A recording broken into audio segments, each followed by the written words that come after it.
inventor of the shock wheel. Now, what is the shock wheel? Maybe the name gives it away. It's a wheel that actually has incorporated into it shock absorbing properties.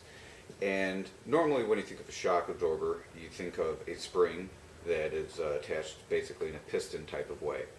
There are other types of shock absorbers like leaf springs. But in my case, I'm using leaf springs or bow spokes, like a bow and arrow, instead of spokes to create a shock absorbing effect within the wheel. Here's an example.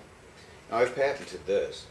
This is the first example of the shock wheel. And what this is just basically made out of Home Depot parts. And but it gives you a pretty good example of what it really does. Here you have the hub, and these are the bow spokes. As you can see, they're shaped in an angle, much like a bow. And so when all of a sudden there's a shock to the outside of the wheel here, there is a compressive factor that the bow spokes allowing for a certain amount of travel that the hub will give relative to the wheel. Here's an example. When I press down on the hub, you see the hub moving relative to the rim. Okay, and it works in all directions, which is extremely important, as opposed to the shock absorbers that work only on the angle that the shock absorber is at relative to the hub and the wheel. So if it comes in at this angle, it will only travel this way, whereas this can travel even forward, straight up and down for small bumps, or big bumps, or bumps of literally infinite different sizes. So this wheel here is my first prototype, just to show as an example, but that apparently wasn't good enough for some major bicycle manufacturers, thinking, hey, we would like to see this thing really in action. Could you get us a rideable version so we can actually see it?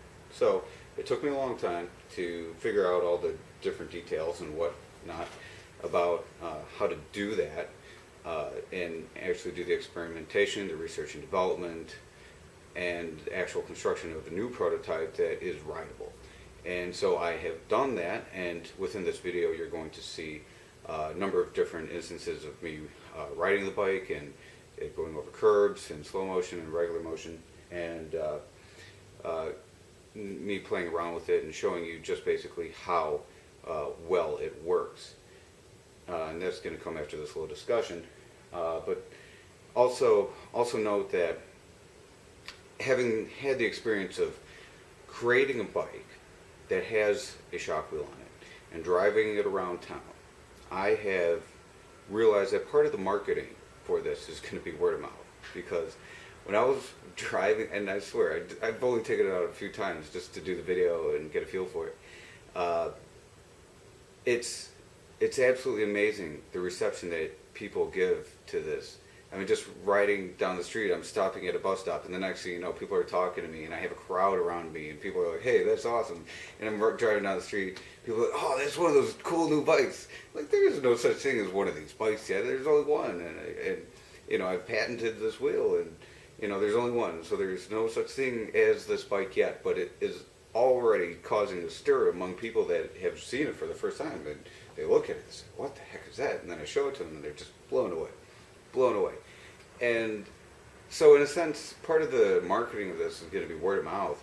And just based on the reaction that I've seen of people, just random people who see this invention on a working bike they're blown away. I asked some guy to take a picture of me with my iPhone to say, while I'm first riding my bike, and next thing you know, he works at, or went to University of Chicago as a patent guy. Next thing you know, he's hanging out. We're doing Starbucks, and he's all impressed and ready to sink his teeth into my new invention. So that's basically the whole idea of it. Now you're going to see the new bike that I created. There are a couple very minor alterations to the regular bicycle that you would want to make to allow the regular extension travel of the shock wheel effect on a regular bike. You can use it with pre-existing shock absorbers, so the piston ones on the fork and on the rear stays. You can use it with that, but there's just a little bit of alteration that you need to do, and I've done that on this bike, and it took me a long time just to do it. I went out and bought a regular bike, and I altered it for the sake of the shock wheel.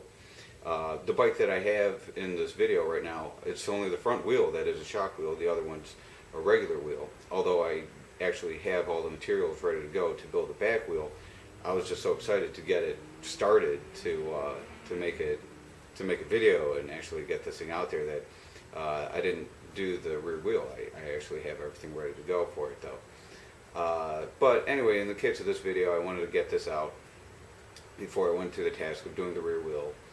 No big deal. But it's really going to give you an idea that it works and it turns bumps into butter. And I'll tell you that right now, when I'm going over a bump with with the shock wheel, I don't feel anything. I mean, it is like the most smooth feeling you could ever imagine on a bike.